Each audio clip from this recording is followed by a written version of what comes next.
whoa. Just whoa. After reading Naruto 613, wow. Like, damn. So, funny story. I initially read the chapter on a very quick skim, because sometimes I'll read the chapter multiple times. Like, I'll do a quick skim just to see if anything good happens, and then I'll do maybe like a reread or two afterwards to, understand the material a little bit more. And in my initial read, I kind of just, went through. I wasn't paying attention to much of the dialogue, and I'm like, oh, nothing happened. Boy, was I in for a surprise. Because when I did my initial reading, I just saw, okay, the Juubi looks different. Maybe that's the whole big thing about this chapter. And I'm like, wait a minute, why do I keep seeing Shikamaru's dad so much? So I go back and I reread the chapter, thoroughly. I'm going slowly. And once I get to that end, I'm like, holy shit.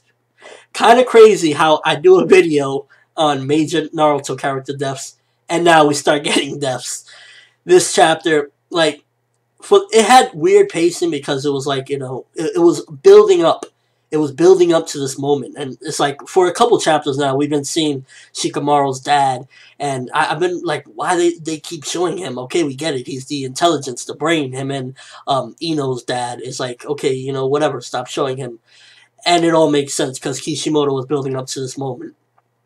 Wow. It seems as though Kishimoto is less hesitant to kill off the older generation than he is to the newer.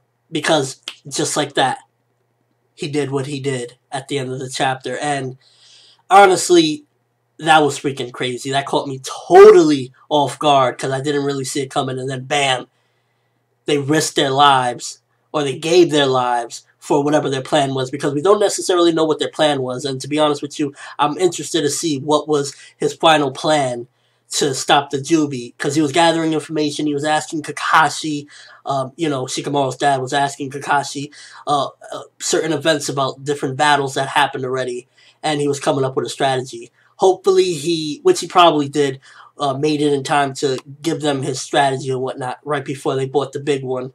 And you see Shikamaru like just distraught and Ino crying.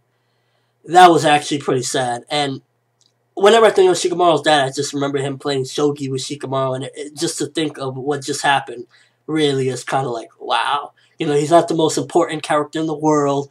He's not one of the most major things. He's not like up there, but to see him get taken out, and Ino's dad and whoever else was in the brain operation, is still kind of messed up. And holy shit, what are your guys' reaction to this? Because as of right now, I'm just like, wow. He finally did a couple of deaths, and it's kind of crazy. It was random because I didn't see that coming. And pretty much in this particular chapter, we get another big thing, which is the Juubi took a different shape. So it went from looking like Mitt Romney on drugs to Macaulay Culkin on drugs. Because now it looks like some weird, scrawny, spider-looking thingy. And it's weird. Now, I'm wondering, is this the final transformation for the Juubi, or will there be further ones? I think there's still going to be further ones. And it was kind of interesting when it was transforming. At first, the head part, and it's still kind of, even after the transformation is complete, kind of reminds me of Susanoo. I don't know if it's just because that's where he got the design. Maybe there's some type of connection where that energy comes from for Susanoo. But that was interesting to note when the Juubi went into its form. It kind of looked like that. And it is so funny week after week to see. It is almost like if Obito and Madara are in a relationship, and Obito's the girl, and it's like, look, Madara, look how cute that purse is. And he's like, yeah, whatever. Look at that truck over there. Because it's like, Madara's like, you see the power of that Juubi right there? Don't you want to see the power? And Obito's like, yeah, let's make them despair. And it's like, that's not what Madara was talking about. He has Madara completely misunderstood, and he is still, in his mind, that same kid. Because while Madara is just worried about the power and how epic the Juubi is looking, Obito's worried about making them be in despair. And Madara's like, yeah, that's kind of cool, whatever. But for the most part, he just want to see the power.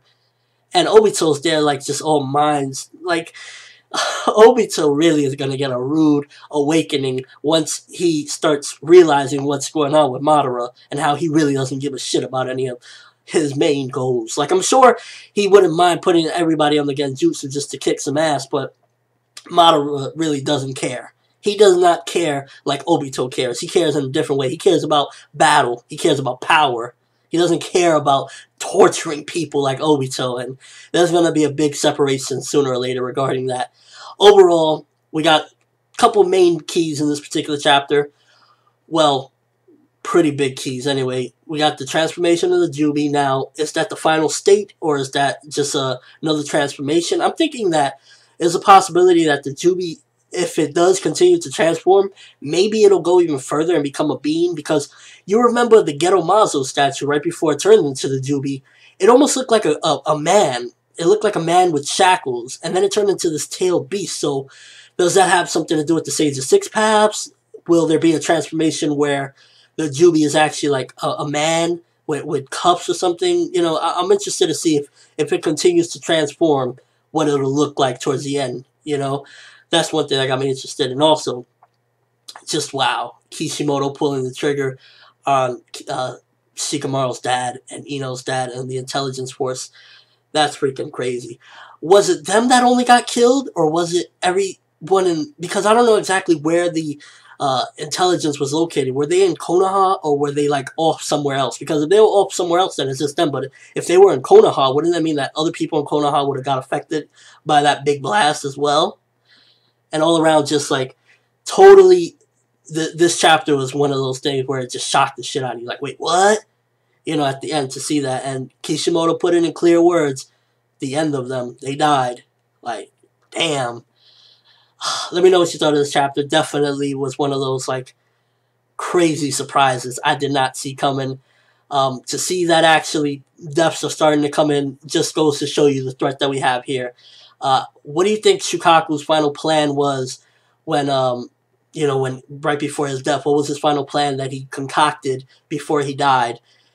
You know, is it going to be enough to stop the Juubi? And also, what do you think about the Juubi? Do you think it has more transformations, or is it going to stay looking like Macaulay Culkin on drugs? And just your overall thoughts of the chapter. How was your reaction after seeing that we're starting to get deaths, let alone two parents? You know, Shikamaru's dad, which is probably more intelligent than even Shikamaru himself as far as to be able to strategize. And then Ino's dad. Ino's dad, it wasn't that big for me personally, because we've got some screen time with him, but for the most part, it's always, we've got a lot more attachment with Shikamaru's dad, I feel. Just your overall thoughts, your reaction. Let me know, comment section below. And yeah, thumbs up if you were just like totally shocked at what the hell just transpired in Naruto 613. But that's all I have for this review. Thanks for watching. Hope you enjoyed. I'm Forever World, and as always, people, have an awesome day.